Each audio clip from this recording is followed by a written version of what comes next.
Hello and welcome to another video of antique sewing machines. This one is a Singer Model 1530 from approximately 1912.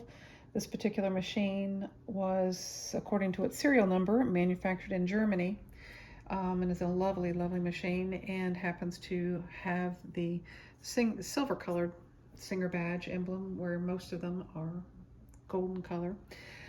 This one I'm going to start out with the threading with winding a bobbin on this particular machine.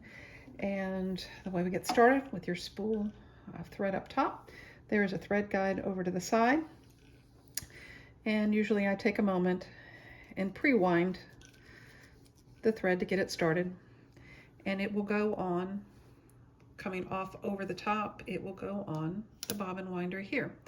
The bobbin winder actually has a little pin in it, and if you can see, if you roll it around, it will actually seat the bobbin onto it, and then you push it down to engage it.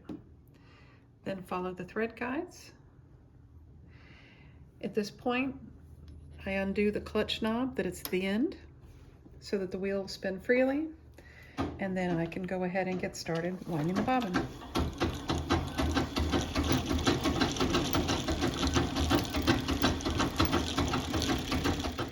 And once it's finished, if you completely fill the bobbin, usually the bobbin winder will pop and release, and you'll cut your thread, and you can slide the bobbin off and put it in the bobbin case. This is what they refer to as a 1 o'clock bobbin case. The finger is pointing as if it was a clock to 1 o'clock, and the bobbin goes in as such through the tension flat spring, and you'll pull it so that it comes out the top. Give it a little bit of a tail, holding the bobbin into the case. If you grab it by the little flap, that works as a handle, and it also holds the bobbin in while you insert it into the hook underneath. The finger will catch in the slot. And to thread the machine for sewing, you move the thread from the front thread guide, which is for winding, and you put it on the back thread guide. It comes down around the back between the two tension discs,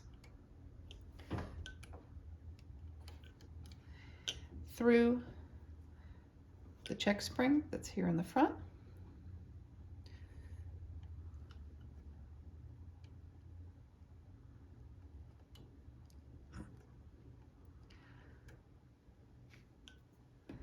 through the take-up lever, down through the guide, and there is a second guide down at the bottom, and then you thread the needle from left to right.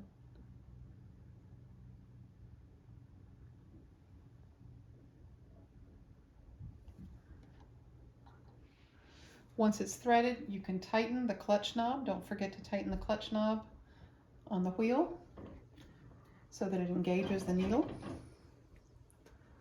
And then drop the needle to pick up your bobbin thread. Bring it up top. And you can close that.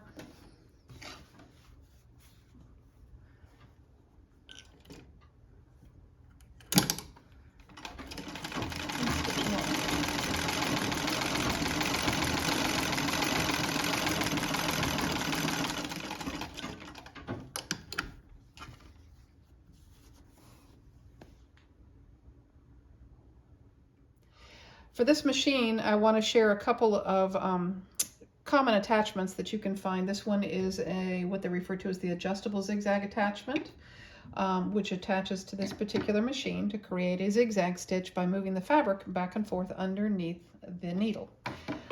In most all of these attachments, you'll need to remove the presser foot, which comes off easily, and then you'll replace it. This one actually has this placing for the hole, so we'll take the screw off completely, and this fork goes over the needle bar clamp.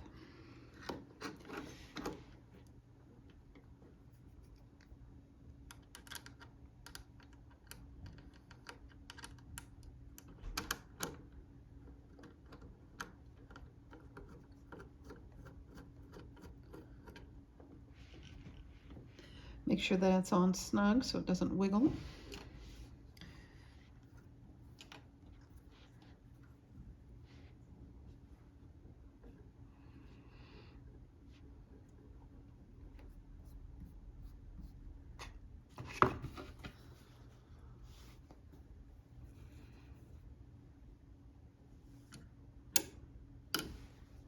Drop the presser foot there.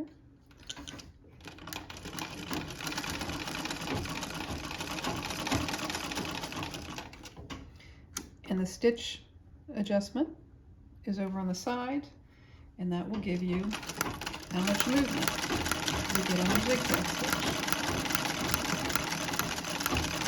Go wide, go medium,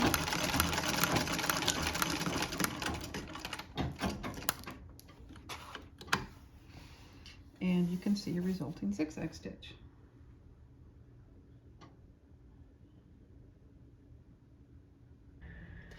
As this zigzagger is fairly simple, it does a basic zigzag. I did it real quick here. It's kind of a little messy, but you get the idea. You can adjust it with the little lever on the back. There is another slightly more modern zigzag attachment for these Singer machines. And I will share that. So that's this, very simple. The adjustment is here. It's all mechanical, and that's all there is to that one. This is referred to as the Singer Automatic Zigzagger. Looks like that. And the zigzag apparatus looks like this. And it has a lid, and it's based on a cam.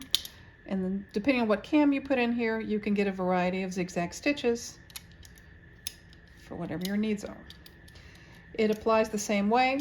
It has a screw that puts it on it in the place of the presser foot, and also the fork that goes over the clamp on the needle bar.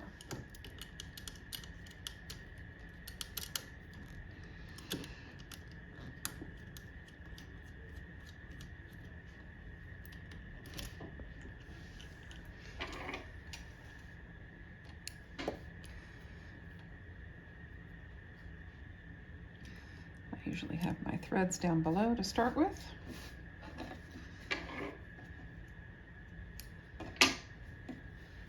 And a space to get started.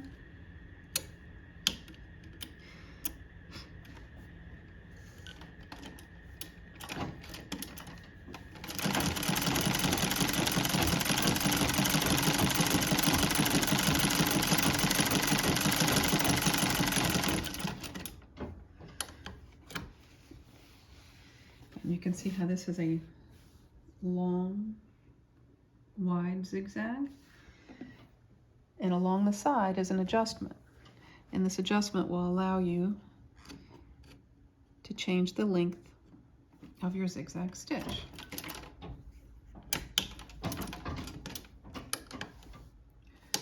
Let's try this a little bit shorter.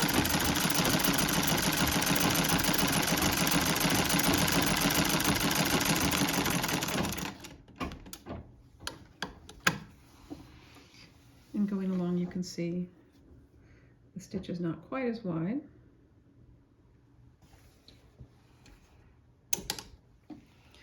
Or you can open that all the way back up, and it has a screw to hold the adjustment. And now shorten the stitch length on the machine to give yourself a little bit of a shorter stitch length, or a satin stitch.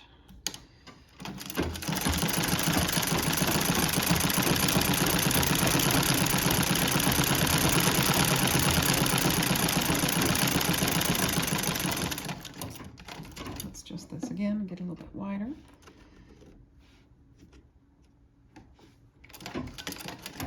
Oops.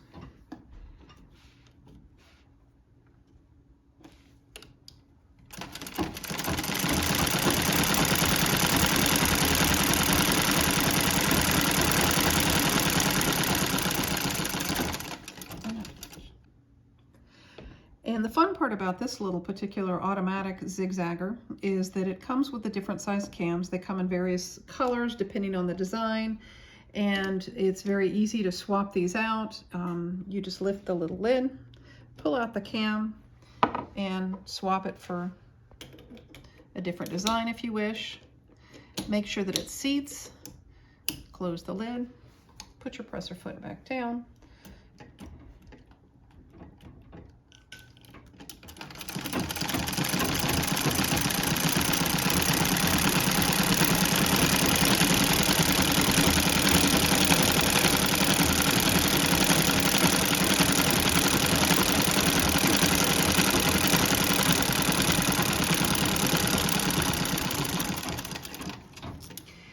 And this one shows here that it sews a lovely little scallop along the fabric. So depending on what design you're looking for, there's a variety of cams that fit this particular zigzagger.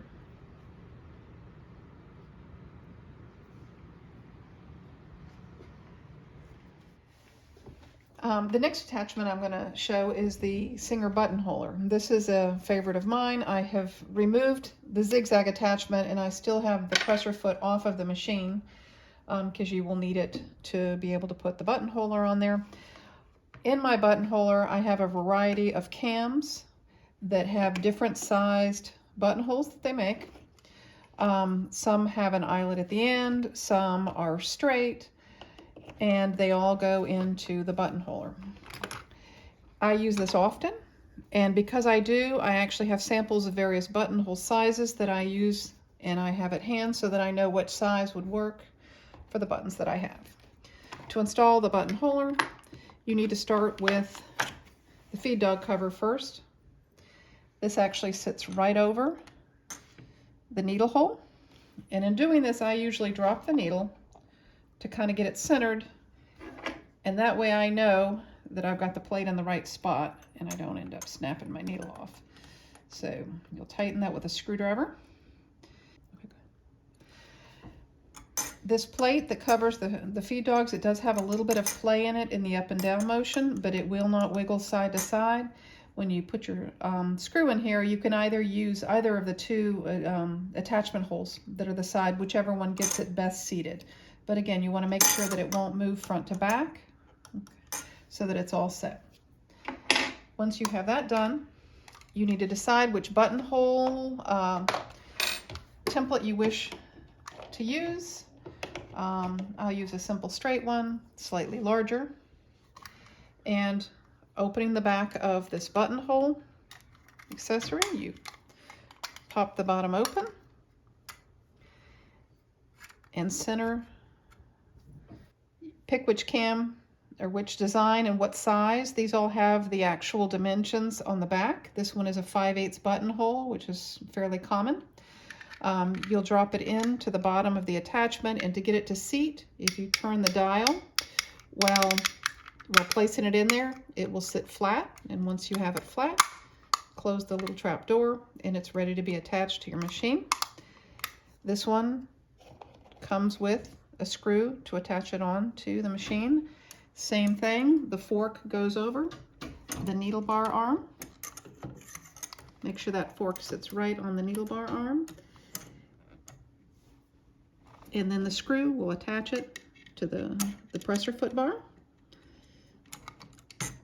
Sometimes you have to kind of wiggle it to get it all nice and seated in place, making sure that it's snug. Give it a twist, and you're set and ready to go.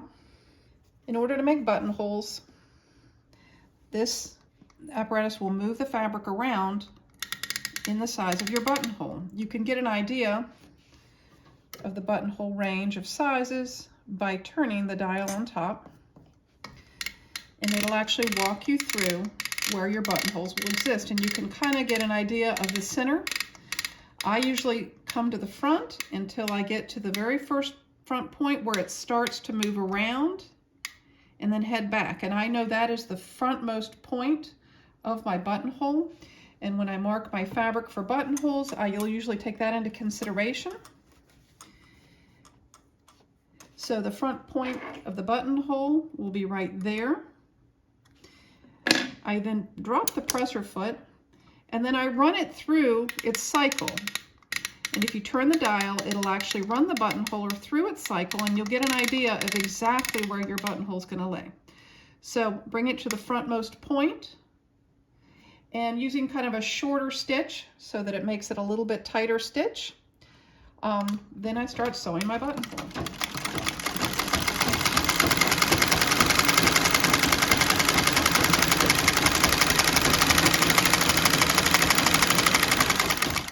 This is one pass. I usually do 2 passes for a buttonhole to get a nice thick thread base on there.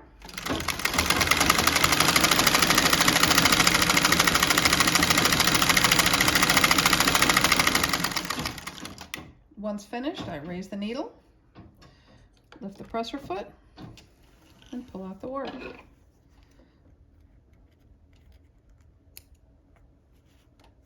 And that is a beautiful buttonhole. And then I just clip the center. I've used this for many, many pieces of clothing, and I have never had an error with this buttonhole. It is 100%, and I highly recommend it to anybody that has a vintage machine. Thank you very much.